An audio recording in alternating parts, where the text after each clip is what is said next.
जी मैं अभी आपने इतना टाइम के बाद मौका दिया है तो 4-5 मिनट तो मुझे लगने वाले हैं। देखिए, महाराष्ट्र संतों की, विचारवंतों की भूमि है और महाराष्ट्र ने हमेशा देश को दिशा देने का काम किया। जैसे हम मराठी में कहते हैं कि हिमालय के संरक्षण में सह्याद्री हमेशा भाग के गया है, तो ये महाराष्ट्र एक संतों की, विचारवंतों की भूमि है। इस महाराष्ट्र के विद्यमान राज्यपाल भगत सिंह कोश्यारी साहब है, उन्होंने जो कुछ विधान किए है, हमारे मुख्यमंत्री साहब रहने दो, उन्होंने भी उसके ऊपर टिप्पणी की है कि बाबा छत्रपति शिवाजी महाराज हमारे आदर्श है, हमारे प्रेरणा स्थान है। खाली महाराष्ट्र के नहीं, देश के नहीं, पूरी दुनिया के प्रेरणा स्थान है छत्रपति शिवाजी महाराज। और एक बात मैं बताना चाहता हूँ कि कोश्यारी साहब ने जो बयान किया है उस पर हम सहमत नहीं है, उसके हम सहमत नहीं है, उसका विरोध, उसके टिप्पणी का विरोध शिव बाला साहब की शिवसेना ने भी किया है। और इस बात पे हम दोहराते हैं कि छत्रपति शिवाजी महाराज हमारे आदर्श कल भी थे, आज भी है और कल भी रहने वाले हैं।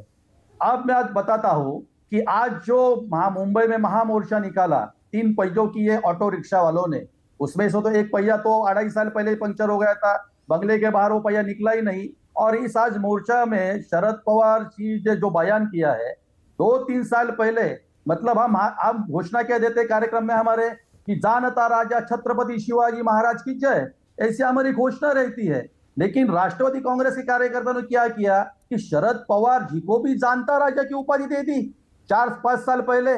तब छत्रपति शिवाजी महाराज के जो वारिस है उदयनराजे भोसले, उन्होंने इसके विरोध में प्रदर्शन किया। उन्होंने विरोध किया कि जानता राजा छत्रपति शिवाजी महाराज है पूरे देश में, दुनिया में, राज्य में, तो शरद पवार जी को जानता राजा क्यों बोलते हैं। ये उदयनराजे भी बोले जो छत्रपति शिवाजी महाराज के असली वारसदार है, उन्होंने भी ये कहा है, अपनी टिप्पणी की है। लेकिन उनके बाद ये जो अभी उद्धव ठाकरे गढ़ के जो नेता है संजय राउत, ये उदयनराजे के खिलाफ सबूत मांगते हैं कि उदयनराजे आप छत्रपति शिवाजी महाराज के वारिस है क्या, ये हमें दिखाओ।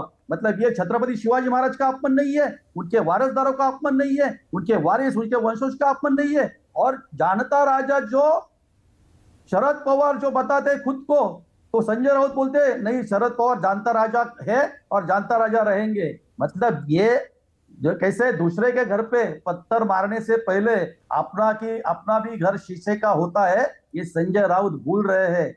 आदरणीय कोश्यारी साहब ने जो टिप्पणी की है उसकी निंदा हर सिर्फ निंदा से लेकिन काम नहीं चलेगा ना राहुल लोंढे, सिर्फ निंदा से कैसे काम चलेगा। नहीं, महाराष्ट्र के मुख्यमंत्री जी ने भी बताया है, उन्होंने केंद्र को भी बताया है कि बाबा जो महाराष्ट्र फडणवीस साहब का भी स्टेटमेंट है कि हमको अगर उनका आदरणीय महामहिम राज्यपाल है वो, उन्होंने जो बयान किया है उनके ऊपर अगर हम उनको सपोर्ट करते थे, उनके बयान का समर्थन करते थे, तो मुख्यमंत्री जी और उप मुख्यमंत्री भी टिप्पणी नहीं करते थे।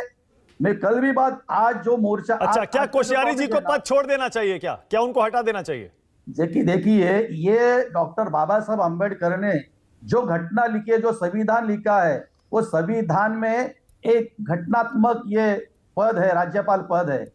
कुछ घटना में बताया है, संविधान में बताया है कि राष्ट्रपति का कार्य क्या है, राज्यपाल का कार्य क्या है, उनको पद से कौन मुक्त कर सकता है, ये तो केंद्र सरकार कर सकती है। आपकी सहयोगी बीजेपी की केंद्र की सरकार कर सकती है, और वो तो खुद चिट्ठी लिख चुके। हेलो राहुल लोंढे, मैं कह रहा हूं आपको पता है, राष्ट्रपति पर मत डालिए, केंद्र सरकार हटा सकती है, राज्यपाल को वापस बुला सकती है। यही तो मैं आपको बता रहा हूं मानस जी, क्योंकि ये सब अधिकार केंद्र सरकार के पास है। महाराष्ट्र के मुख्यमंत्री और Maharashtra okay, all right Ashutosh, आदरणीय आज देश भर में